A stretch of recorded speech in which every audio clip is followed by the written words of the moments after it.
On October 15, 2003, New York City's Staten Island Ferry, a vital transportation link for thousands of commuters, became the scene of one of the worst ferry disasters in U.S. history. What should have been a routine 25-minute journey across New York Harbor turned into a nightmare when the ferry slammed into a concrete pier at full speed, killing 11 people and injuring over 70 others. The Andrew J. Barbary, a massive 310-foot-long vessel capable of carrying more than 30 passengers, had made countless trips between Staten Island and Manhattan without incident.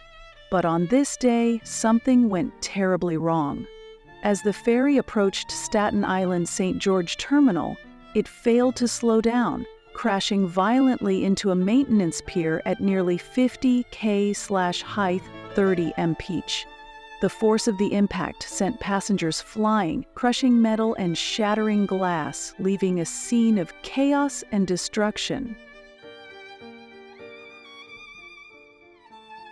The sudden crash sent commuters tumbling down stairwells, slamming into railings, and being thrown across the deck. Many passengers enjoying the scenic ride just moments before were now trapped under debris or injured by the violent impact. Some were thrown into the frigid waters of New York Harbor, desperately struggling to stay afloat.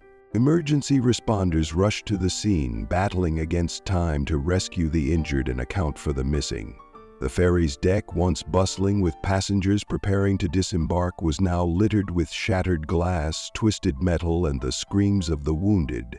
First responders described the scene as something out of a war zone. Bodies pinned under collapsed benches, blood-stained floors, and passengers in shock, unable to comprehend what had just happened.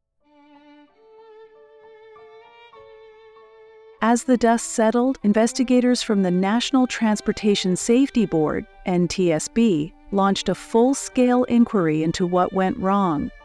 Initial speculation pointed to mechanical failure, but what they uncovered was even more alarming: human error. The pilot of the Andrew J. Barbary, Assistant Captain Richard Smith, had lost consciousness at the helm due to extreme fatigue and medication side effects.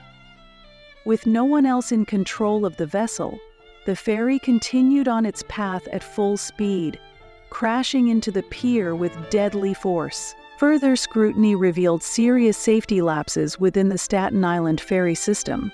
There was no backup pilot actively monitoring Smith's condition, and emergency protocols were not in place to prevent such an incident. The disaster exposed a shocking lack of oversight in one of the nation's busiest ferry operations. The aftermath of the crash led to a series of criminal charges and lawsuits. Richard Smith, the ferry's assistant captain, pleaded guilty to manslaughter and admitted that he had been taking painkillers and antihistamines, which contributed to his incapacitation.